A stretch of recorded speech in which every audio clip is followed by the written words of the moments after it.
So I need a volunteer.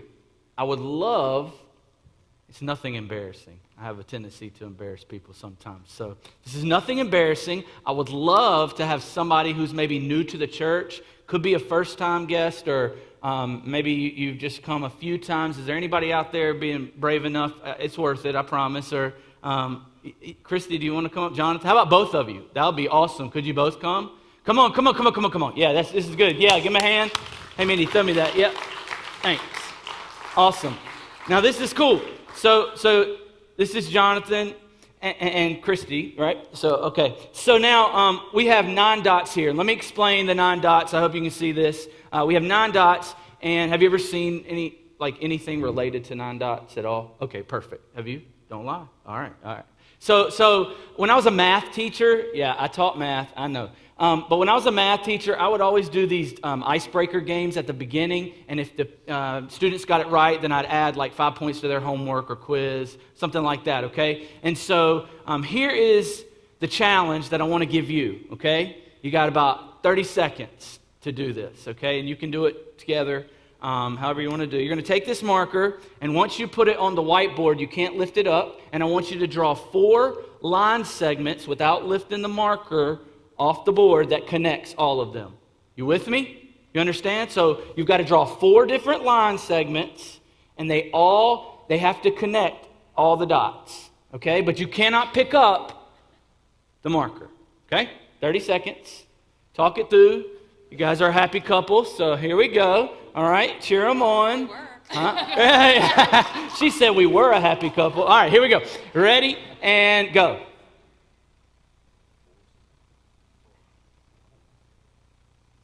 That's 1. You can go all the way down if you want. Yep, it's 1. That's 1. About at 20 seconds. 2, 3. Yep. Oh, man. Oh, you picked the marker up. All right, now stay up here. Go to the side. Okay, they didn't do it. Okay, but you don't walk away empty-handed. We want to give you a hat just for saying that we still love you even though you lost. And so that's how we work around here. You're not a loser, but you lost the illustration. So we got a nice camo. We got a couple of tar hole colors and steak colors. And no offense, everyone, don't leave. And then I got a dad hat and then a little snapback. So what do you like? The Tar Heel. What about you, Christy? Okay, I think I might have another one of those, and I'll be glad to get rid of those. So I'll get you another one, too. So thank you, guys. Give them a round of applause. That's good. Yeah. Okay, cool. Oh, come on up. Thank you. Beautiful. Thank you. All right. So you guys want to see how it's done? How many of you seen it before? Just a couple of you? So you have to think outside the box. So you have to think outside the box, right? Oh, did I miss something? What did I do wrong? Oh, I did something wrong. Oh, I'm good. There we go. All right, there's my 4. You have to think outside the box. So you had to go outside the box. There it is, right? And so when I said that to my class, you know what they said? Anybody know what they said? Yeah, just cheating. That's not fair.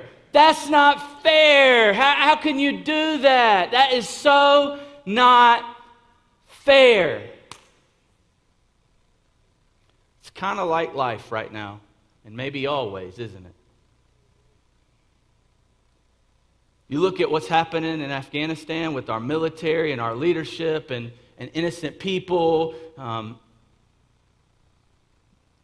Where are you, God? I mean, God, are you not in charge of the winds and the waves? Why are you allowing this hurricane to destroy people? I mean, you could have stopped the flooding in Tennessee. I mean, there's people that died and lost homes and jobs. God, do you not care? Why would you allow this? I mean, Haiti, a 7.2 on the Richter scale earthquake. Death over 2,000 people. God, I believe you're in charge of this, like a Christian would say, God's in control. Well, why would you allow this to happen? Come on, let's be real today. How many of you have ever thought anything like this? Why are you doing this? This doesn't, my hand's up too. All the time, right? What do you do when what you believe about God doesn't line up with what you see? Enter the prophet Habakkuk. Habakkuk. Everybody say Habakkuk. Habakkuk. Yeah. Sounds like you're going to clear your throat. Habakkuk, right? Habakkuk is an Old Testament prophet. Now, a prophet is a messenger of God. Prophets would receive the message from God and then tell God's people about what God said. That makes sense? Habakkuk, he flips the script on that. Habakkuk tells God a message on behalf of the people. And I mean, he lets him have it. Habakkuk lived about 600 years before Christ. Okay, so over 2,600 years ago. That scholars aren't exactly sure when he wrote this book, but they say it's somewhere between 609 and 605 BC. It was after the death of King Josiah. Judah, the nation of Judah, had been prosperous. Like really good things happening to Judah.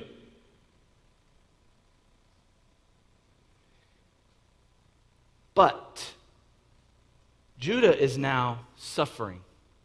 Judah is now going through a lot of hardships. There's not a lot of prospering going on. And Habakkuk, the prophet, looks around and he listens to the people. He watches them suffer. He sees the injustice that's happening. And it doesn't seem right. It doesn't seem fair. And he unloads and unleashes on God. Some of you are afraid to do that, by the way. You're afraid to question God. You're afraid. I mean, I'm going to tell you, when I pray sometimes, I come in here. This is not sacrilegious, by the way. I come in here and I hit this stage because I'm so angry. I'm so frustrated. I don't understand. And I yell out loud. If you walked in, you'd think I was crazy. I yell out loud to God. And you're afraid, some of you, to do that because you think God's going to zip a lightning bolt down at you or cause your aunt to die or do that. But I just want to tell you and remind you that one third of the Psalms are cries out to God. There's books that talk about lamenting people's pain and suffering. So when life doesn't seem fair and God, where are you? You have permission to be like, where are you? What is going on? How can you allow this? Because what I'm seeing is not matching on who you say you are and what I believe. This is Habakkuk. We're going to be in this series called Habakkuk, When Life Gets Dark, for the next 3 Sundays. 3 Sundays. Don't miss. Like if you don't come after today, it's not good news. Like today's sermon is not like one of these yippee sermons, feel good messages. It's a tough place to be. And by the time we get to chapter 3, there'll be good news. But right now, we're in chapter 1. Everybody say chapter 1. Chapter 1. Chapter 1. All right, here we go. Verse 1. The oracle that Habakkuk, the prophet, saw. It's a prophecy. It's an utterance. It is doom and gloom. This is not a good word. It is a burden that Habakkuk is carrying. And he says, "O Lord, how long shall I cry for help and you will not hear? Or cry to you violence and you will not save?" Sounds like now, doesn't it? You see the stuff going on in the world. You see stuff in your life, and you're like, where are you? Why are you not coming through? Why is it that I work so hard? I'm honest, and then this jerk gets promoted over me. Why is a person who lives an awful life, doesn't care about God. They live a full life. They die at the age of 92. But yesterday, a young boy that was 18 who loved God, whose family loved God, who did it, he was buried because he got hit by, they got in a car accident and he died. Well, God, that's not right. You got a guy who loves you and you allow his life to be over. What is that about, God? God, I'm trying to raise my daughter. I'm trying to raise our kids, and we're really trying to do a good job. But now, our kids are messed up. What do you expect from me? Where are you when I need you? Come on. Is this truth? I've been praying forever, God. You're not coming through. I'm trying to do what you say financially. I'm trying to be a good steward of my money, but I'm brokered and broke. And you're blessing everybody else. Where are you? I'm crying out to you. I'm being faithful. I'm being obedient. God, I'm praying, believing, having faith. And it's been 5, it's been 10, it's been 20 years I've been praying the same prayer, God. And I heard about Jenny the other day, or Molly the other day, or Susie the other day, or Tom the other day, or my neighbor the other day. And they prayed one thing, and they got their prayer answered immediately, God. And they're not living the way. So where are you? This is Habakkuk. This is what Habakkuk, the prophet, the man of God, is saying to God. Look at verse 3. Why do you make me see iniquity? And why do you idly look at wrong? God, I see the injustice happening every single day. Why are you tolerating it? Destruction and violence are before me. Strife and contention arise. And so look what he says in verse 4. So the law is paralyzed, and justice never goes forth. God gave us the law. God showed us how to live and what to do, but it's like its hands are tied because there's no justice. What he's saying is, I don't think you're doing what's right, God. Doesn't seem right, doesn't look right. How can it be right? We have our own version of this. We think in these moments, God, you don't care. You don't care. Some of you have thought you're not doing much when you could. Or what you're doing just doesn't seem fair.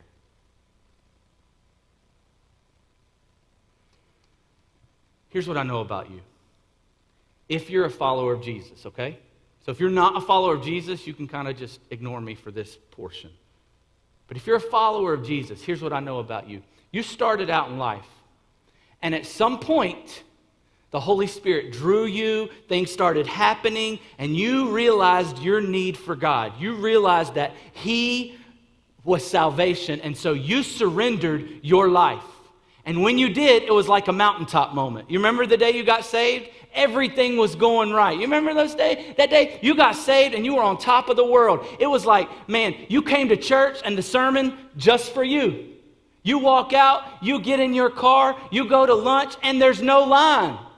Right? You know what I'm talking about? You pray a prayer, and it happens. You pray for a boyfriend or a girlfriend, you pray for something, and it happens immediately.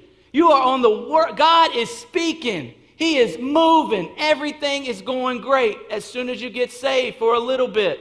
And then what happens? Life.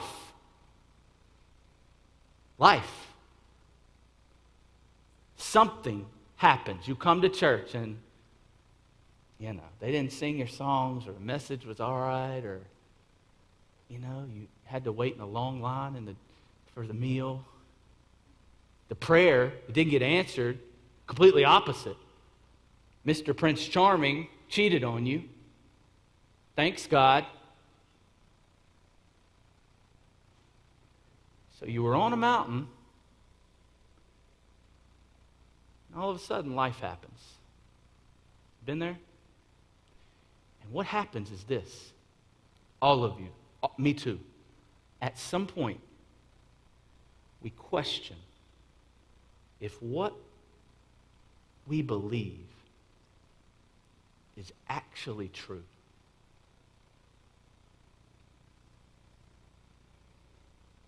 And so we ask questions like, what if I got this wrong? Like, what if my faith and hope is in something that's not real? Because if God was for me, why is life against me? Why is it not working out? I've been praying for a spouse for 10, 15, 20 years. And I get close, I think, and then it just doesn't happen. I've been asking God for peace, and I'm a miserable wreck. And we all come to this point in our life. It's kind of a crossroads moment. If what we believe is actually real, God, why? Why are you allowing it? Why is this happening? Where are you? What are you doing? We start to wonder. And here's reality. I'm going to speak to some of you on this first one. But all of us know somebody like this. When we start to wonder if God is real, if this is right, why we're struggling, does he care? When we start to wonder, some of us start to deny. We start to deny. Like the doctor will give you a health report and he'll say, this is bad news. You've got a few months to live. You've got a year. You have this. And instead of understanding, instead of holding on to that, you know what you do? He's not right. I'm just going to live my life the way I was and I'll be fine. We deny. We start wondering and we deny. We deny reality. We don't want to even talk about what's going on. So we try to get back to the mountaintop moment. Now, some of us in our wondering, we don't deny, we walk away.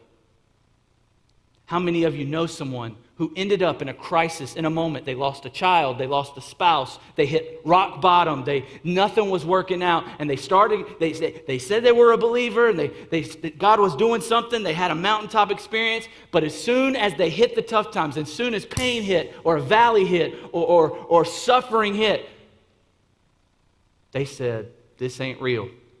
God is not for me. Church did nothing for me. I'm out. And they walk out.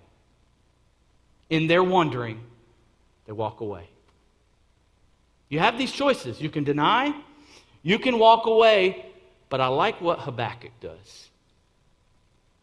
Habakkuk, he does something different. Do you know what his name means? Habakkuk, the name Habakkuk means to embrace, to hold on to wrestle. When I was in teaching, when I first started teaching, we had a jiu-jitsu guy, and he taught a class, so I just wanted to be a part of it. And one thing I know about wrestling and jiu-jitsu is you have to hold on tight and not let go. Hold on and embrace. When you are wondering if God is good, where are you? How could you allow this? When you are wondering what God is doing and if he cares, you need to embrace and wrestle. You need to Habakkuk. You don't need to walk away. You don't need to deny. You need to Habakkuk. You need to embrace God for who you know he is, for what you have seen and what you have experienced. You embrace God with everything you have. But you wrestle. You wrestle with your questions. You wrestle with God. And when you do this, what happens? Does life get better? A lot of times, nope. Because we are a microwave society. We want the instant. And God, he's not a microwave God. He's not a feel-good God. He wants to bless you. He wants you to experience his fullness, to enjoy life. But sometimes the only way to do that is to go through the valley. I asked Mandy if she would come up here, and she doesn't want to, but I would really like for you to come up here because this is really important. And no, up here. So I'm just going to hold your hand, okay? Okay, what are we doing? You don't have to say anything. Okay, good. All right. So Mandy and I kind of have been living this Habakkuk our whole marriage. So Mandy is sick. Like, she's just been very unhealthy her whole life. And not because of what she eats and, what she does. That may help. I don't know. But like, ever since she was little, born, basically, just health issue after health issue after health issue. When we were dating, she was teaching in Hawaii, and she had to come back, and then we started dating, and I asked her why she moved back from Hawaii. That was not smart, in my opinion. And she was like, I got sick. I got ulcerative colitis, and they have to do a major operation, and if they don't do this, I'm done. This is at the beginning of our relationship. And so we do a lot of praying, and she goes to Florida, and she has the surgery, and she gets a colostomy bag, and she goes back how long after that? 3 months. 3 months after that, she gets a reversal of the bag, and so we think, amen, she's done. The first year of our marriage was very hard. Yeah. She's in the bathroom all the time, soaking and just hurting, crying, screaming. We're believing God's going to heal. And maybe a year or two later, the pain is uncontrollable. And where are you, God? Where are you? So she goes, and she has to get scar tissue removed. And she's in pain. And so that happens. On and on. On and on. God, thank you for keeping her safe. We're believing for healing. Boom. Something else happens. And it's not just it was, her nose, her lung. It's been everything. And just when we think and we're praising God on the mountain, God, thank you for health. He's like, no, don't say that. As soon as, it's like clockwork. October, November, December. Valley. Last year, the year before, every year, she's sick. She hides it. You can't tell. But I hear her. And I see her. And sometimes she says, I just want it to stop. I'm tired. I don't want to do it anymore. I don't understand. I don't get it, God. I don't get it, Chris. And I can't do anything.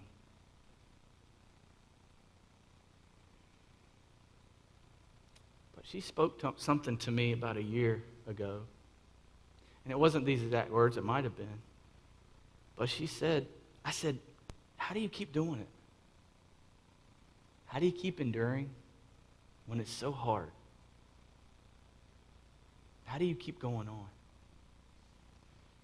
She said, I used to pray that God would just heal me. And sometimes I still do, but I used to really endure like you say, but I'm believing and I'm trusting and I'm hoping and I'm embracing God, that he's doing this for a reason. He's allowing this for a reason. And never once has she in her faith wavered. Now, she has wrestled. She has yelled at God. She has poured her heart out, more tears than I can tell you. But never once has she ever denied the reality or walked away. She embraced and she wrestles. And she's taught me a lot about that. Thank you. Thank you. And you know what we found out? That true intimacy with God, it doesn't happen on the mountaintop. On the mountain, you're remembering and celebrating for what he's done. True intimacy, true dependency on God is found in the valley. When it's hard. And nobody wants to be in the hard places. But it's only in the hard places where we see who our God really is and who we really depend on. Even though I walk through the valley, I will not fear. And we are stronger today. We're stronger today because we've had a lot of valley moments.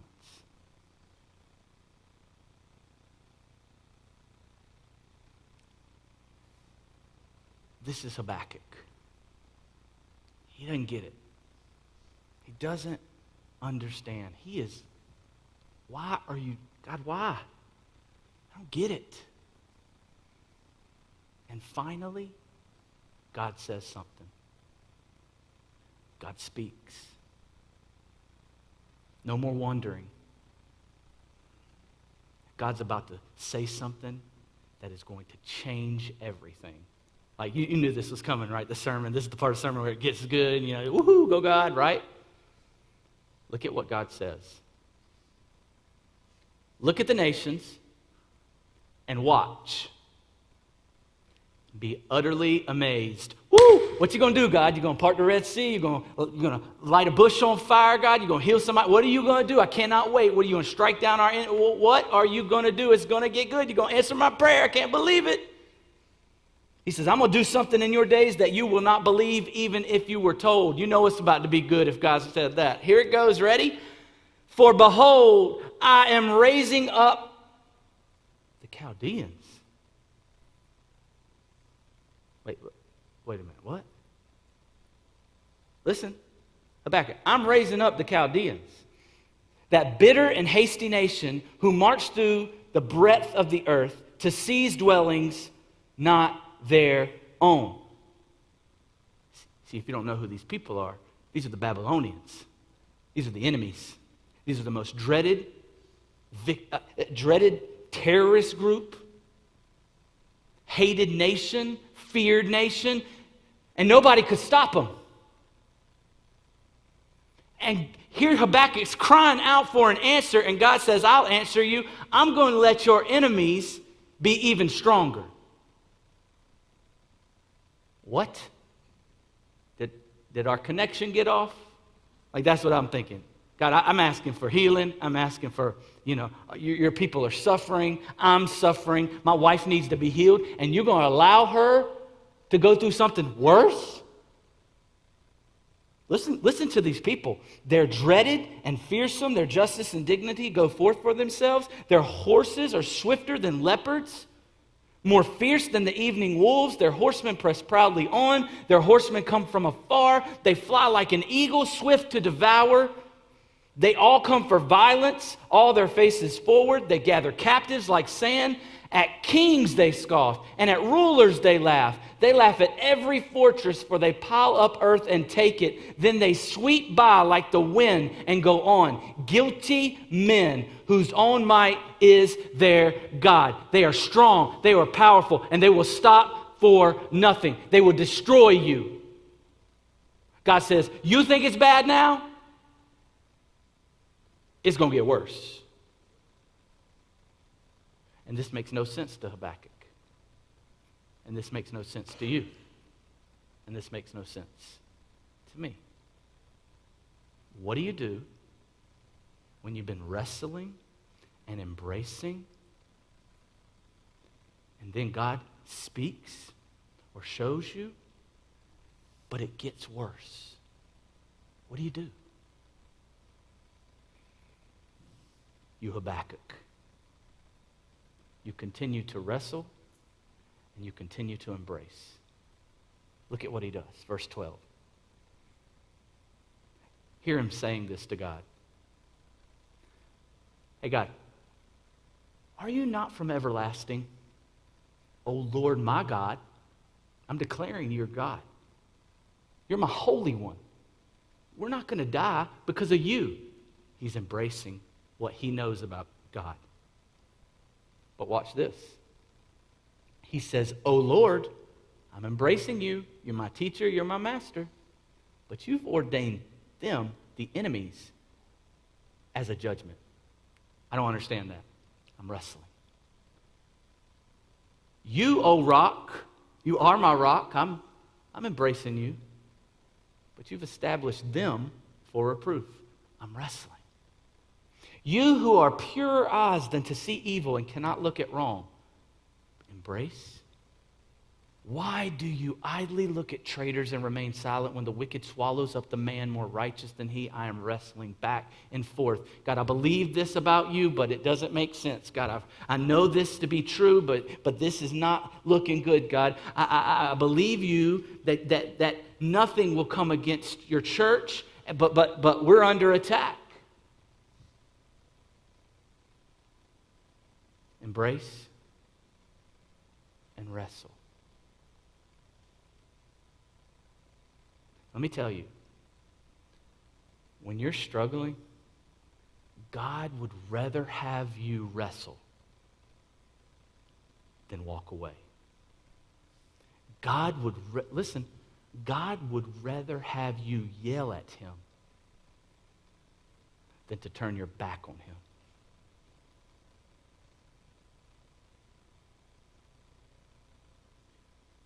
And it's okay to doubt. If there's no room for doubt, there's no room for faith. Don't let your doubts drive you away from God. Let your doubts drive you to your knees.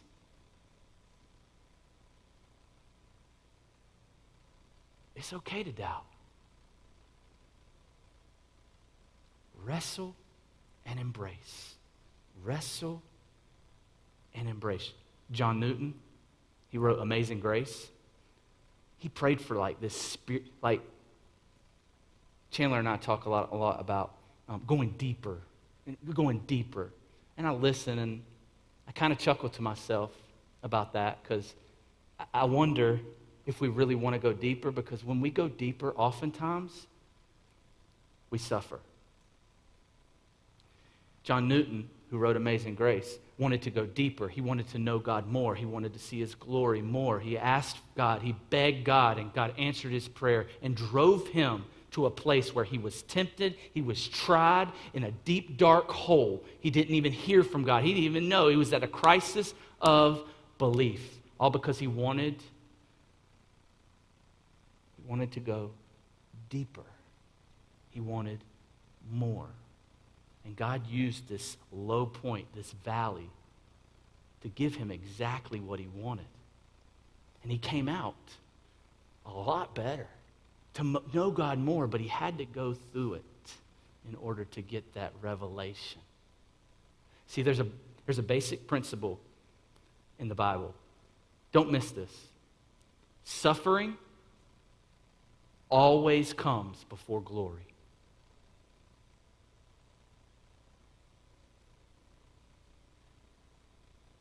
Anybody ever played a sport? When you play in high school or you play in college, all athletes know suffering always comes before the glory. You care about the game. That's where you get the glory. But you suffer in practice. If you're good, you do. Because suffering always comes before the glory. Look, some of you are businessmen and or lawyers or doctors, and you have spent hours and hours and years sacrificing, stressing, studying, preparing. Why? To get the education. And it's been hard, hasn't it? It is hard work. You suffer through it. Why? Because you have a dream, you have an ambition, you have glory.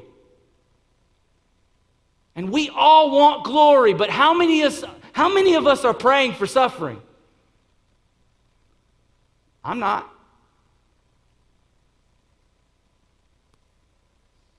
Because suffering's hard, and it hurts, and it's painful. This is chapter 1. The end. That's it. You say, Chris, where's the hope? Where's the good news? You read chapter 1. It's over. Because reality is, sometimes you're just in chapter 1. Hey, good news? Chapter 3 is coming. But some of us, you're just in chapter 1. And it's hard. Don't deny. Don't walk away. Wrestle. Embrace. Be intimate in the valley. Suffering always comes before glory. Look, don't run from God. Hold on to God. And don't let go, because He is not going to let go of you. Cling.